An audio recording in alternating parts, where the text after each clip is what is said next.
Hi Aries, welcome to Higher Source Tarot for your Is It in the Cards Love Tarot reading for January 2023. This is a love reading for all Aries, Sun, Moon, Rising, and Venus. Thanks to everybody for all the support. I send you love and the energy to attract love into your own lives. If you're new here, welcome. I post new readings on Friday, then again on Monday. So if a reading doesn't fit, just come back in a couple of days. You can watch a new reading. Fridays are always a general reading, so those involve aspects of money, career, travel, love, and everything in between. Mondays are different every week. This is the only week that I do a love reading. The other readings are typically general readings as well, but they may be more detailed than the Friday readings. So if you like tarot and you like the channel, I'd love to invite you to subscribe to Higher Source Tarot. What advice do you have for Aries, Sun, Moon, Rising, and Venus about love, please? What does Aries need to know about love for the best and highest good of all concerned with Aries? Messages for Aries about love, please. We will draw 3 cards to represent your energy, 3 cards for the person you're attracting, 3 cards on the advice. Your energy is the Wheel of Fortune, the Empress, and the 9 of Pentacles. Their energy is the Hanged Man, the 10 of Swords, and the Queen of Cups. The advice is the 8 of Pentacles, the 2 of Cups, and the 5 of Wands. Well, I definitely feel like they're telling you it's worth the investment. You do have something here with the 2 of Cups and that 8 of Pentacles especially, but there is a little bit of chaotic energy around it. Now you have here 3 major arcana. Out of 9 cards, that's significant. We have the Empress. You're definitely going to be attracting people, especially if you're single right now with that 9 of Pentacles energy. I feel like you're going to have heads turning and people noticing you. Even in the simplest of ways, I'd be paying attention to that. So we have Aquarius, Scorpio, Leo is here. We have Earth, water, fire, and air. So all the elements. But wow, this is the kind of energy where you will attract. I don't see you staying single for long. Now that 9 of Pentacles is the single lady card. If you're male or female, doesn't matter. The tarot is genderless. They're just characters. However, with the 9 of Pentacles, some of you may have been more focused on money, building a career, and doing it. So the 9 of Pentacles is also a card of luxury. So especially too, if you said, yeah, I've been buying more quality than quantity, I've been more focused on almost just a more mature way of living, I get. Now, the Empress, too, is also luxury. So I get this in terms of money having some really solid aspects. Now, of course, this is a love reading, but I get the focus or the energy around you is that energy of luxury and decadence. So with the 9 of Pentacles, though, you will have a lot of invitations, social invitations. I even get, too, if you've been invited to be on different things like a pickleball tournament or things like that where it's like social, but it might be a sport, or would you want to be in this team? It just feels like there's something competitive, and it might be that 5 of Wands creeping in. But with the Empress, she is ruled by Venus, ruled by love. So there's no downside to that. You're definitely going to be attractive to people. And you have a match here, by the way. Now, for some of you, it may be reconciliation, and I still feel like they're telling you it's worth the investment.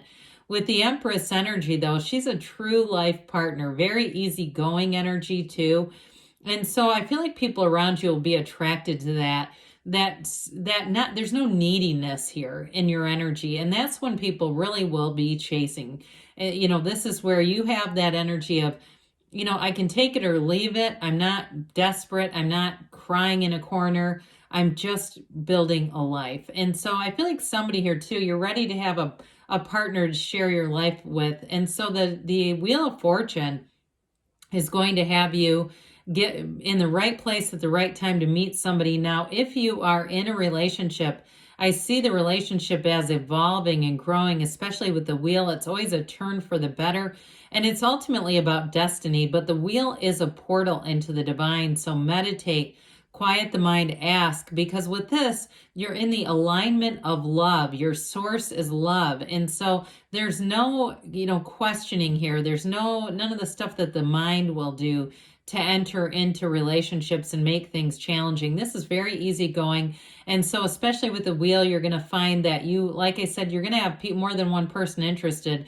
But with the wheel in a relationship, it's going to allow things to evolve and grow together. So the person that you're attracting, some of you, it is reconciliation with this Hangman and Ten of Swords. But I also got too, right at the beginning, that this person has not been very interested in love.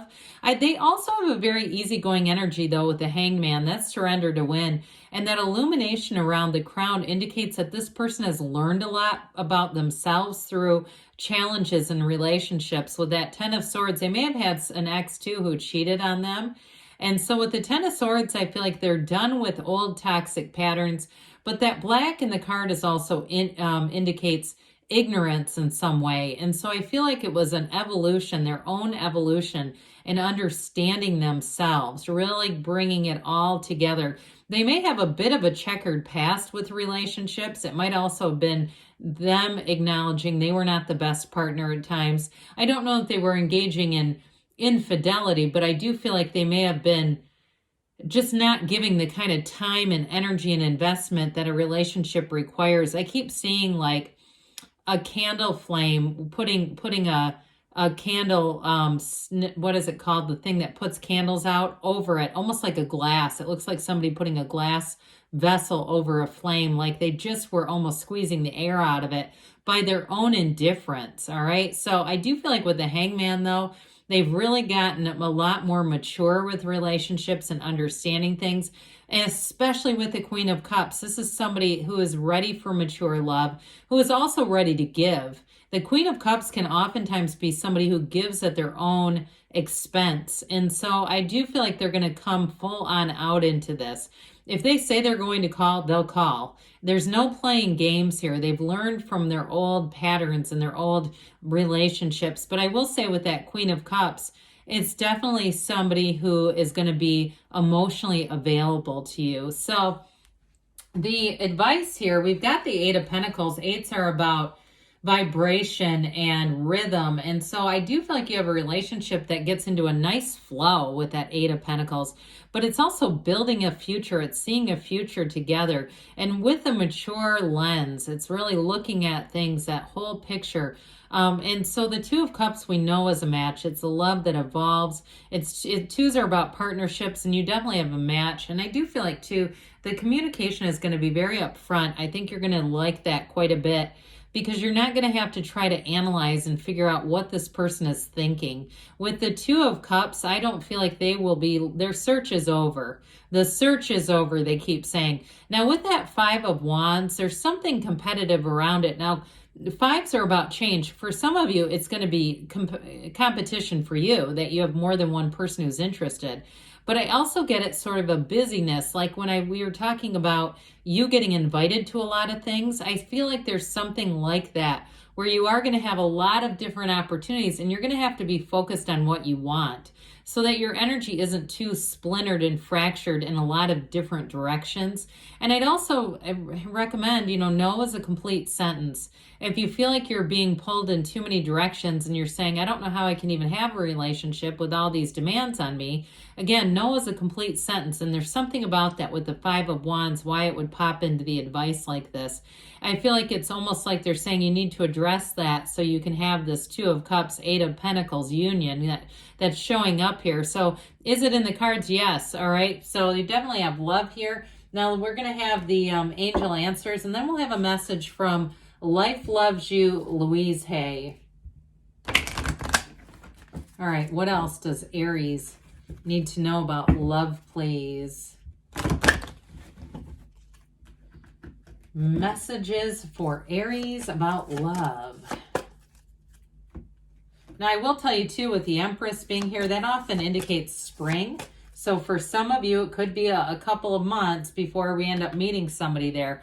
If you believe, ask, believe, receive. So those of you, too, if there's travel, I feel like there's travel and there's a relationship coming in the spring. Helpful people, they say. So, be open that you're looking for a relationship, or if you're in one right now, again, you may have people around you who really love to see you happy. Listen to your intuition. Allow your intuition to be your guide. In the near future, they say, and you've got a yes, all right? So you're definitely attracting love here. So this is from Louise Hay, Life Loves You. I practice loving kindness toward everyone, including myself, because we get what we are, right? And so not what we ask for, but what we are. Are you as kind to yourself as you are to others? Finish this thought.